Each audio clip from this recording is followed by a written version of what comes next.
Those are the moments for me where I feel like this is an opportunity that I have that a lot of people do not have, to tell the fragility, to depict the fragility of those sort of early days of realizing your sexuality. And I didn't want to do it a disservice, and I wanted it to feel authentic, and I wanted people who had gone through a similar process to see something in it that connected to them in a real way.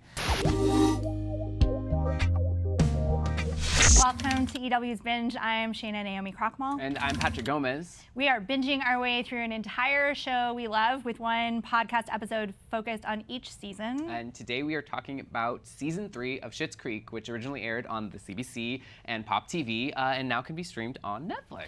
And joining us to answer all of our burning questions and freakouts is co-creator and star Dan Levy. Hi, everybody. Hi, Dan. I've just gone 3 seasons without acknowledging your beautiful sweatshirt. Oh, well, thank you. Oh, well, I love a good now we merch can talk situation. about it, because it's not really going to be a spoiler if you've watched season 3. Yeah, There we go. Now we This can, is the time perfect. to talk See, about you just, it was I knew subconsciously instinctively that I love it. It did come actually full, like, David size. Like, if I stand up and, like, let it go, it will come down to, like, my knees. Is this official or unofficial? It's official. It's like got the tag from, If like, you're Pop listening and not stuff. watching, Patrick's wearing Is it an extra large? a Rose I have no Apothecary idea. sweatshirt. Yes, I have a Rose Apothecary sweatshirt on that I'm not I've been concerned waiting about the fit. to wear. I was like almost going to do it for Halloween last year. I see. And then I ended up not, and so I figured this We was share the... a similar brow. No, yes. Yeah. No, totally. I had it all planned. So maybe next year. And that's not really a spoiler, since we're trying to keep our spoilers to season, season 3 3. or before. Yeah. We'll see how well that works. I Yes. feel like we're going to get all mixed up with various relationships as we go from here. All right, so season 3, I feel like becomes a little bit of a turning point for a lot of people come into the start watching the season in season 3. Yeah. But before we get into all the details of it, can you recap season 3 for us in 30 seconds? You've been doing a really good job. I think you can do it. Okay, I'm trying to think of I know what happens to me. Do you need a finale title? Is that I know gonna the help? finale. Okay. It's the in-betweens. So we'll see. It's okay. It's fine. It's fine. Okay. All right. Are you ready? Set. I'm ready. Go. Season 2 ended with the family realizing that they actually loved each other for the first, vocalizing it for the first time. So there is an undercurrent now of a tenderness with this family, and season 3 really builds on that, extracting the love and the joy out of this family. I think we've been in this town now for quite some time, so season 3 is really a celebration and an exploration of what it means to accept your surroundings and open yourself up. There you go. Look at Oh, you. If you are not good. watching this on video, Yes. you should, because his faces when he successfully He's does trying this so is hard. fantastic. I'm such a competitive person that the countdown clock, I'm like, oh, You're like gotta get it racing done. against it. You did it. No, you did great. That's the vaguest description of our season I've Okay, done yet. But now we're gonna deep dive. We'll so do a it's few fine. specifics. All right, so jumping right in, we start with a bang. I'm so sorry I said that. That's not where I meant to go, but we start with Jake basically coming out we of do the. start with a bang. Yeah, we go right into, here is this half-naked guy who is hanging out for some afternoon delight, and despite your entire family coming in to interrupt/witness this, he doesn't ever excuse himself to go to the bathroom to put his clothes back on. He's just happy to meet Character of everyone. Jake, who Played by Steve Lund. played by Steve Lund. Oh my God. Oh my God. Alexis, this is Jake. We seem to have caught the boys in An a... afternoon delight. Is that term still a going that's- thing? Oh, never say that again. Don't do that. David, I thought we agreed only when nobody was home. Nobody was home. Nobody was home. Here it is. Ha ha ha. Nice to meet you, Jacob. If you take half as much care of our son as you do your physique, Okay. David should be in very good hands. Yes, well, not your hands, but generally Bye. speaking. Well, I hope it was worth it. Very funny character who seemingly has no shame at all about None. who he is, what he wants. He is an incredibly sort of sexually fluid character that has now been with Stevie and myself and has proposed that we all be together, which I think for Stevie and I in our history was just not the right fit. Exploring a throuple with your best friend I don't think is the healthiest way to go, but for those of you that have, congratulations. To be clear, you were going to go on a date with him knowing that he had just broken up with me? No, I wasn't. You showed up for the date. No, I didn't. You're literally here in the restaurant. Because I was gonna tell him that I was breaking up with him. Okay.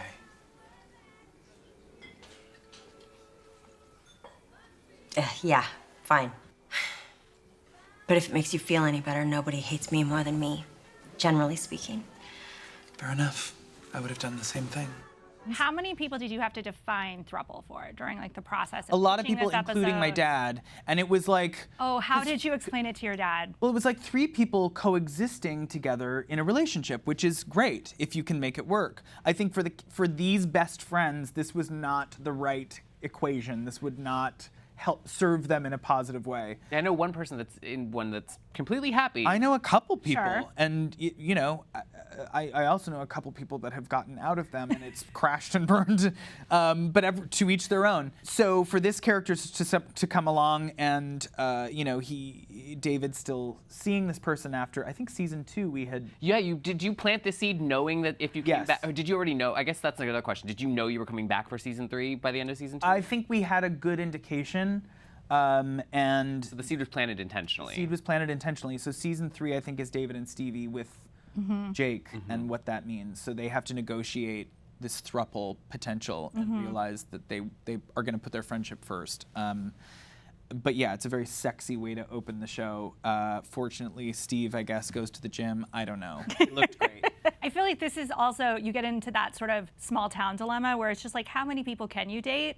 There's Oh, just yeah, like, I mean, you like go we've through already that met pool most of people real fast. all at the same time, separately. Like everyone's ex has slept with someone else. Like David's barely even been in this town that long, and Yeah. you're kind of already run out of options. Yeah, exactly. I mean, Alexis has also dated her way through like Yes. the other half of the Well, guys. I think when you're in Twilight, panic yeah. mode, when you're in panic mode, you just do whatever you can to not be lonely, and it's not working. Yeah. Yeah.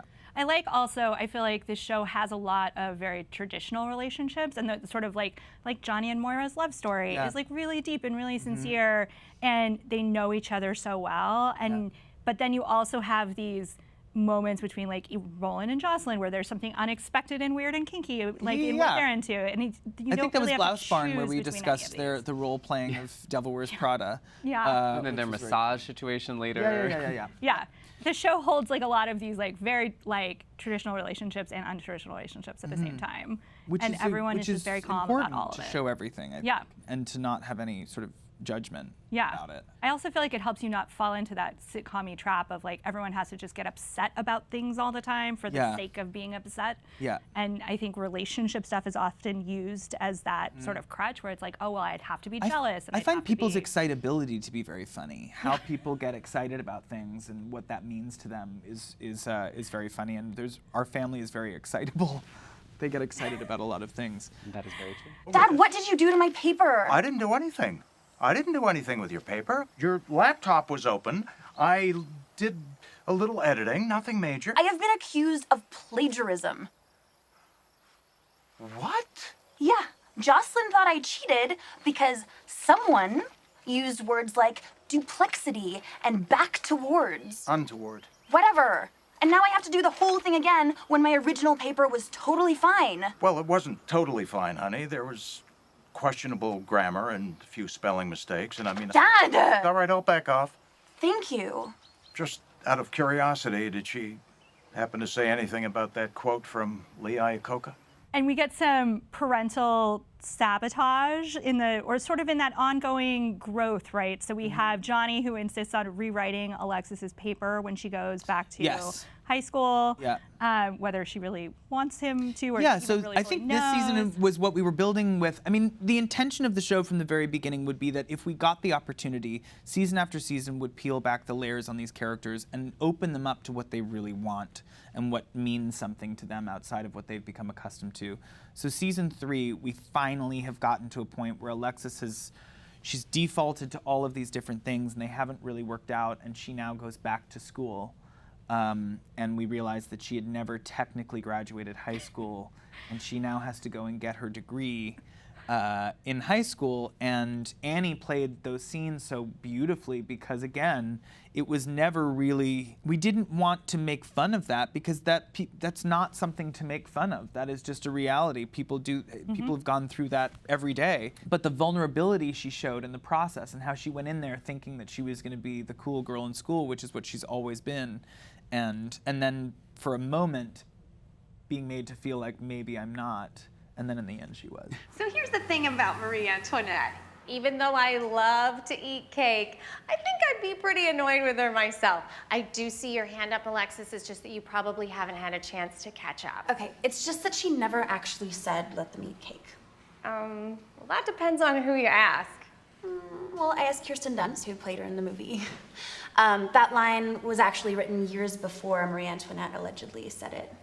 And Kirsten also told me at the premiere that she was jealous of my bangs. Thank you for that contribution to the discussion. Yeah, she still has that confidence. That But is, it like, also showed not someone there. who realized, Yeah. like, I have to do the building blocks now. I have to, like, start work from the beginning to get to where I want to be, which is such a lovely, I think Alexis has been so well-intentioned, and she really is a joyful person who just wants the best for herself and everyone around her. I mean, she's disturbingly self-involved. But there's a charm to it because she really, she really cares, mainly about herself, but also sometimes about the people around her. So the high school storylines were really funny to play, her going back and getting this degree and what it means. And I think the little wins, again, going back to sort of selectively choosing when to get a win for each of our characters. I mean, the fact that she gets her diploma, that she graduates, which is what the season builds towards, is a genuine thing. This is a family that was not around for their kids' high school graduations, or in their case, they thought they were, but she wasn't there. So they had flown to Europe where they had put her up in a boarding school, gone to the graduation, and not noticed their daughter was not part of the ceremony. Very long. Johnny even has a photo that's not her. Not her. Not her. But my favorite lines from that are you went to Switzerland. You didn't graduate in Switzerland. That's not my fault, from your character. And then when you tell Alexis, I already went to your other graduation. It's not my fault you weren't there. Yeah, that's how they operate. Yeah. And so it was great to start exploring that path for Alexis, because that is really the trajectory that she will stay on for the rest of the show. Self-exploration and putting herself first, and realizing that she has to work for what she wants, and the validation that comes with that, the validation that comes with not having things handed to you on a silver platter. That was really sweet. And then halfway through the season, we introduce the character of Patrick, played by the great Noah Reid. You know, I told David that the label was going to be misleading, but he insisted. What was it you said? Anyone with a fiber of common sense would know that it's not actually milk. What do we think body milk is, if not milk for your body? Exactly. Stevie, right? Yeah. I'm Patrick. I've heard a lot about you. None of it is true. Oh, well, anyone with a fiber of common sense would know that. I like him. I like you. You should see my notes when we got here literally just devolve into me writing Patrick's name over and over Which, again. when we were looking at the notes together, was very confusing for me as a Patrick. Yeah. Right. Very was like, so we're confusing. just- Before we get to Patrick, though, I do have to ask about Alexis. Sure. Her backstories. Okay. My eyes are brown. I am basically sample size. And one time I escaped from a Thai drug lord's car trunk by bribing him with sex. Right idea, honey, but you know what? It's got to be more challenging for everybody in the room. Aqua. You did what? There's some of my favorite things to write and think about is, like, where did Alexis come from? She's always been involved in the darkest sort of like high intrigue political crises. She's just been an international, and I think part of it came from, like, the socialite world where you're like, she's dating who now? He's like the czar's son from some sort of like Russian oligarch thing, and suddenly they're trapped in the fact that Alexis has been like trapped in palaces, places, and like somehow David's sending her passports and fake IDs and colored contact lenses. She's had a colorful past, and I think it's, in a way, it's such a lovely part of her character because she's endured so much, and it's unfazed her. Oh my God. Ever since David left, you two have been so dramatic. Do I have to remind you of the time that I was taken hostage on David Geffen's yacht by Somali pirates for a week and nobody answered my texts? I had just had my eyelashes dyed. Everything was cloudy. I mean, ultimately, we realize David almost is more scarred by all of those experiences than she is. Well, that, I think... He like still has this kind of concern for her. Yeah. Yeah. And she doesn't quite understand it. I think that was season 3, I guess, when he said, "I care." Yeah. When she's talking about like, why do you care so much, or Yeah. why does it matter? And he was like, because I was the person that always had to like worry about you. Yeah. Which again, those rare moments of sort of intimacy and sentimentality are really lovely to play and to write. But now Patrick. Okay. But now Patrick. Let's talk about Patrick's. It's a good idea. Your business, rebranding local products and crafts, it's very inventive. Thanks. And I like the name, Rose Apothecary. You know, it's just pretentious enough.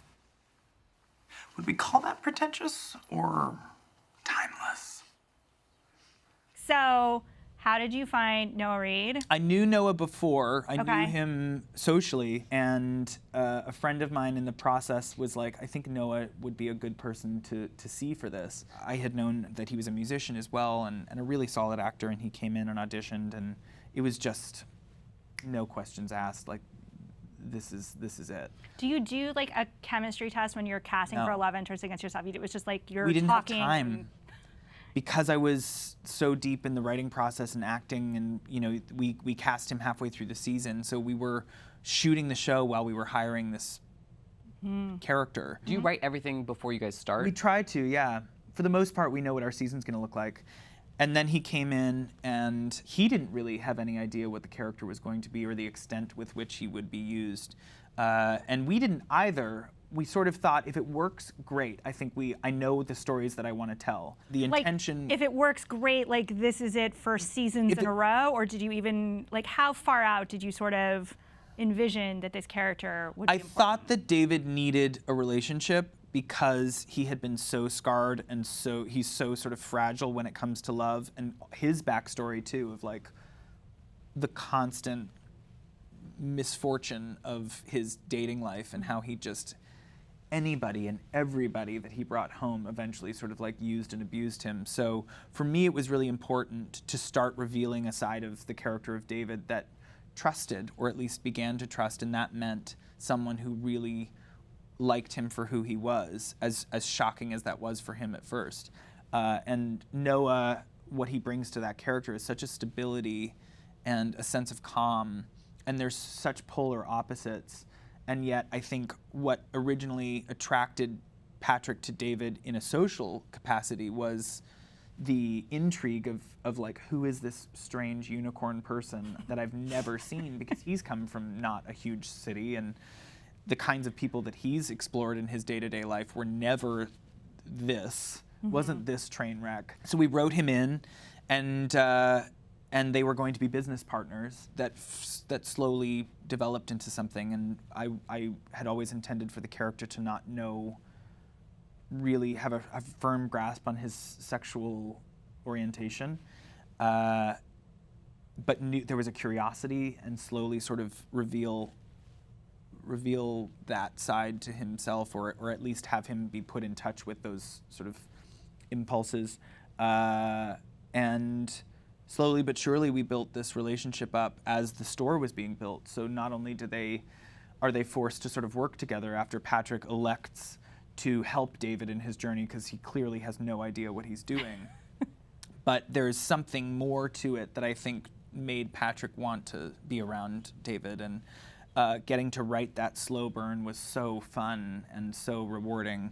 And it led to the intimacy of their relationship and sort of the confusion, which I think sort of tees up our final episode of season 3, which is the revelation that there's more to this than David had assumed. Hi, David, it's Patrick. I was just calling to run my business plan by you in a little more detail. So feel free to give me a call back, and I will be happy to walk you through it. Okay, ciao. Ciao. I said ciao to that person. Hi, Patrick. Yeah, I think I called you David, which that's not your name. You can just delete that text, the voicemail that I left you. How was it filming that voicemail scene where you leave him like 3 voicemails? Oh, stoned in the empty cafe. It was fun. It was challenging. And I think that for me, it's like I'll always write things and be like, oh, I think this is a funny scene, and then forget that I have to play it. And to do a huge sort of monologue on a voicemail, trying to, like, stoned, I got there and was like, oh, shit. Okay, well, we'll try and get through this. And it was okay. I mean, the beauty of editing, and I sort of very well. stumbled through it. You look, I would say your stoned look is up there with Catherine's drunk. Thank you so much. Really, that's a lot of like powder in my eyes that like made them really glassy. Amazing. I wish that I could say it was wholly my acting chops, but there was a lot that went into it. We were debating. We were like, do you think he got high? It was just like, it was a very perfect Season like, 1 when we went mess. to the, I shouldn't be saying Oh, this, yes, you but should. when we went to the tailgate party, the last take, I'm doing these keg stands, and the last take I was like, just put the beer in. And I did a full keg stand with real beer, and kept it was a going. very cold night, and it kept me warm There for you the go. car ride home. Whose blanket? And we built up to this scene at the end of our season where Patrick and David kiss. It's a rare moment in our show because I think it was without humor, and yet the humor was sort of there in the background, sort of watching with a smile. And the understanding, I think, from David that his impulses were to always think this person is not interested, and it took Stevie saying, I think I'm crashing a date. Oh, no. No. He thinks you guys were here one-on-one. He bought you a present. I didn't even get you a present. No, I noticed that. Do you want me to look? No, I don't want you to look. Okay, I'll just say this. If there is anything remotely sentimental in here, he is on a date with you right now. He's not even sure it's a date. Like he He doesn't know it's a date. It's his birthday, and he thought the guy was sort of like charity offering pity date. to have some dinner, and it wasn't until Stevie. His family forgot. Because his family forgot. Who Stevie says, if he gets you a gift that means something, it's like he's into you, and obviously David sort of opens the gift, and it was a framed receipt from the first sale at their store together, and David sort of knows in that moment that there's something going on, and Stevie sort of gives him the thumbs up, which I thought was a really fun and lovely choice. I mean, I never wanted conflict between those friends in terms of like jealousy. I find jealousy to be such a sort of off-putting character trait.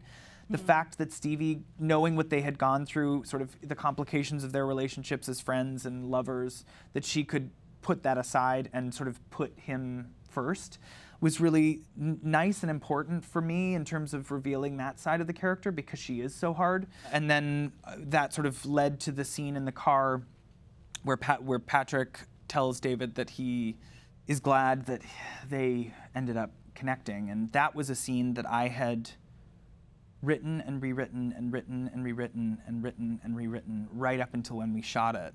And Noah was in the car riding to set to shoot the scene, and I was having a panic attack, like rewriting the scene. Something about it never worked. Thank you.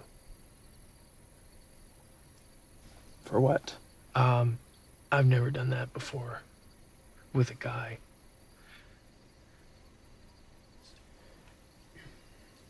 Okay. Yeah, and I was getting a little scared that I was going to let you leave here without us having done that. So, thank you for making that happen for us. Well, fortunately, I am a very generous person.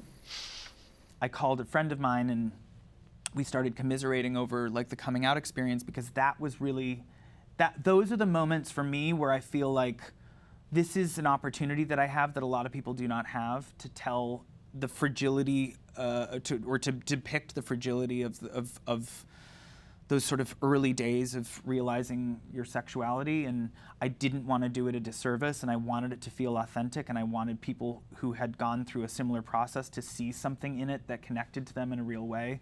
And originally we had scripted it that Patrick kissed David.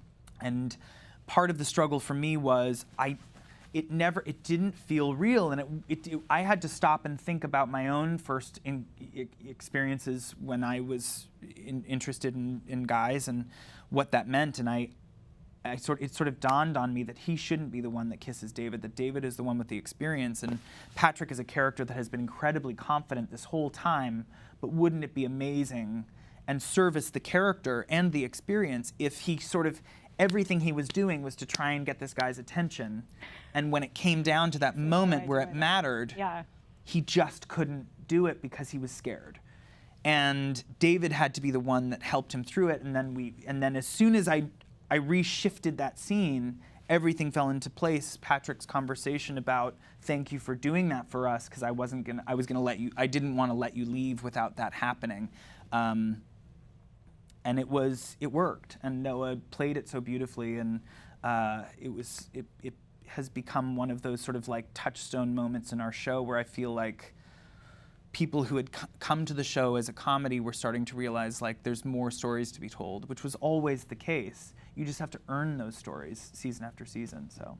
Did you try shooting it any of the different ways? No. Just that, once you landed on that, you were like, I dictated the dialogue to him while he was in the car, and he started writing it down, so that by the time we got to set, we started to rehearse the new version of the scene, and I knew once we started rehearsing it that it felt right.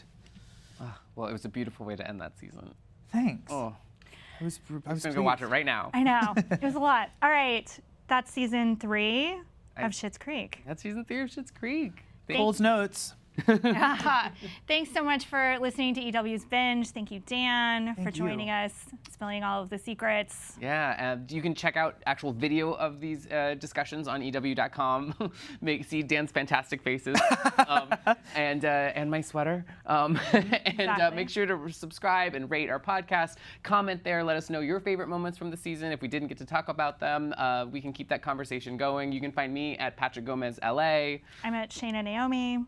You should find Dan on Instagram instead. At InstaDanJLevy. There you go. Yeah. All right. And catch up. If you haven't, go watch season 4 on Netflix. You can come back and hear what we have to say, what Dan has to say about season 4 of Schitt's Creek when we come back. Thank you.